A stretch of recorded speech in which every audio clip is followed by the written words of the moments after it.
it's the last time. For anyone out there that hasn't heard it, if you've ever been a victim of a DUI or known a victim of a DUI and have any hard feelings or resentment towards the person who, anything at all, please, I'm asking you to find forgiveness in your heart for that person before I even tell what happened to me, because I didn't get forgiveness from my victim's parents. To this day, they accuse me and they call me a murderer. So I beg of you, stop that. Anyone who, you know someone, just open your heart to them and forgive them, because there's no burden like what I carry around. So when I was growing up, I was not a bad kid. Had great grades, I was good, I had great parents, I had a good family, a home life. Stuff like this can happen to anybody. It's not about, oh, well, they came from the streets, they were destined for prison. None of what happened to me is because of how I grew up, how I was raised. It was all my fault. I made the choice one night, 17 years old, to get behind the wheel of a vehicle when I had been drinking. I never set out to hurt anyone. I never said, you know what, tonight's the night, I'm gonna go party. We didn't use fake IDs, we didn't sneak in a club. We were two teenagers at a friend's house and alcohol was around and we drank, because that's what teenagers do. The girl I was with, Christy, her mom had a rental car that night and she told us that we could drive it, and at the time I was the only one with a license, so I was the one driving and I was not complaining about it. I was super excited. We had a curfew and we had no worries in the world. We were two 17-year-old girls. We went to a party where something called Hunch Punch was being served. Back home we call it Pirate's Punch, and it's like the town drink. So it was very strong. I had maybe 8 ounces of it and probably a beer. About an hour later, Christy came up to me. It's about 9 o'clock at this point, and she was just all over the place. Let's go, there's a bonfire, let's go.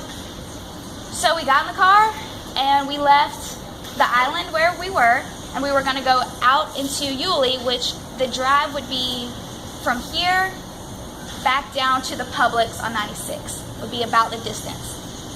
We had a Nassau County Sheriff's officer behind us the whole way.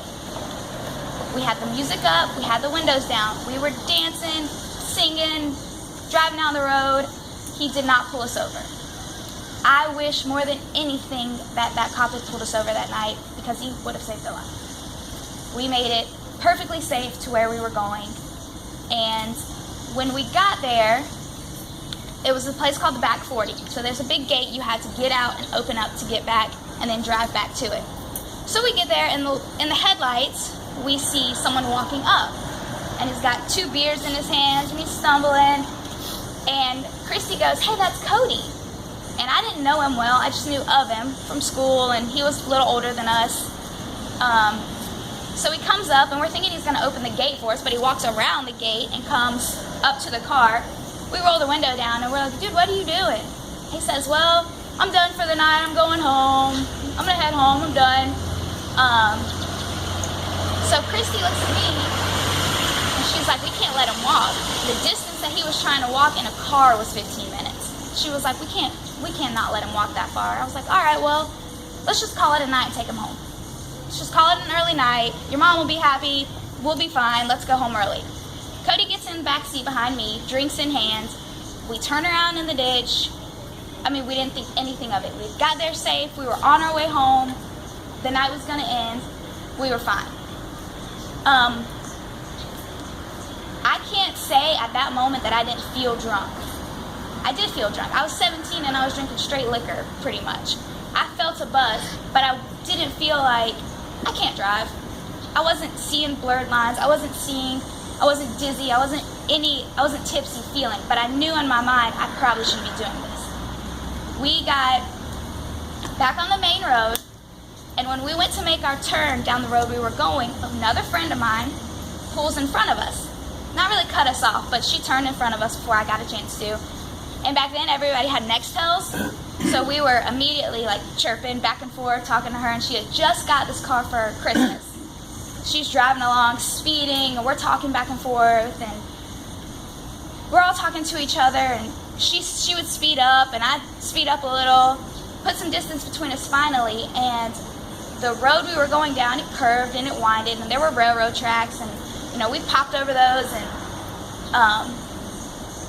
she got a little ways ahead of us. We were all talking, and my mom still gets on me for this, holding my phone in this way and driving with one hand like this, and Cody was behind me, and he was going on and on. We were listening to Garth Brooks, and he hated it. Turn this down. And, like, he can attest to this from heaven right now. He wanted to be black's whole life. There's no doubt about it. Everybody knew he wanted to be black. He tried to be black. He did not want to hear Garth Brooks. And he was going on and on. Y'all, change it. I'm not in my night on this country honky, da-da-da-da-da-da. So here I am driving like this, and the last words that I ever spoke to him were from this angle right here. I turned around and I said, you know what? You don't like it. Oh, well. And Christy screamed. And in the corner of my eye, I saw taillights. Bright as blood. And all I could think was, I cannot hit her car. If I hit her brand new car, she will kill me. She will never be my friend again if I slam into her.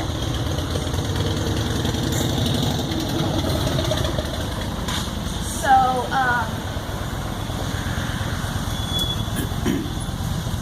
I did the only thing I knew to do, and I swerved the car, and I could feel a fishtail, and when I tried to correct it, we came off the shoulder of the road, and we were going so fast that the car, when it hit, knocked down, and this is how it's told back to me, I vaguely remember, and put Cody and I, on the ground. I can vividly remember sliding through the grass and feeling the grass on my face, brushing against my face. I can still remember, sorry,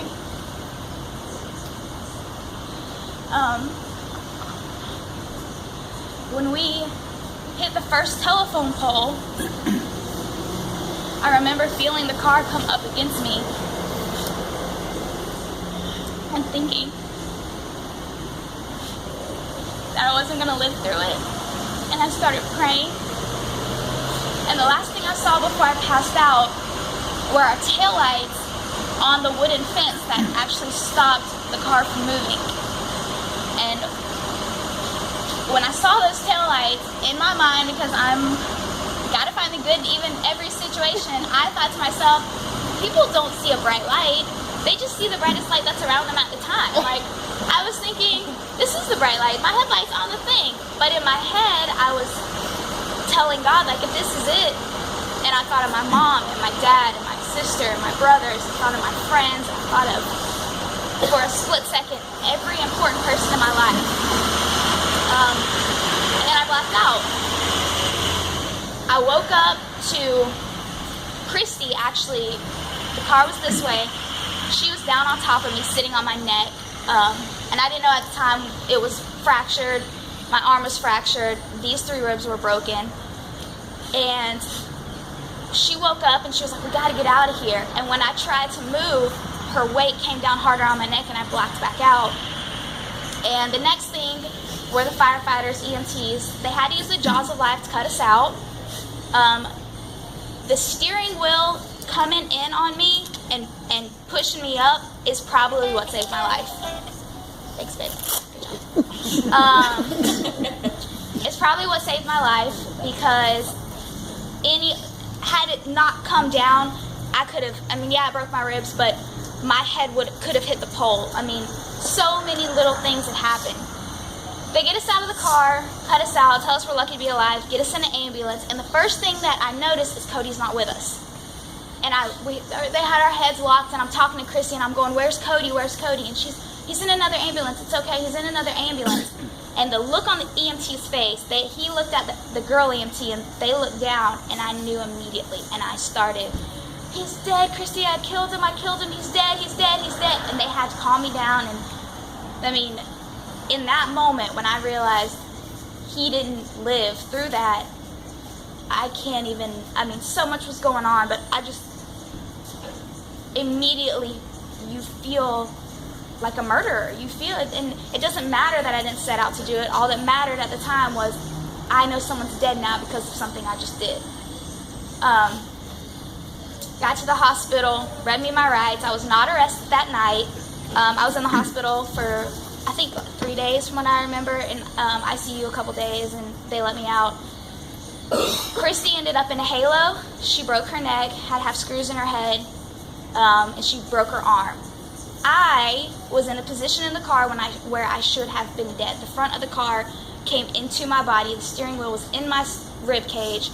My head drug the ground, and the worst injuries I had were glass up through here. My face was fine. The first thing I asked my dad was, "Are my teeth okay?"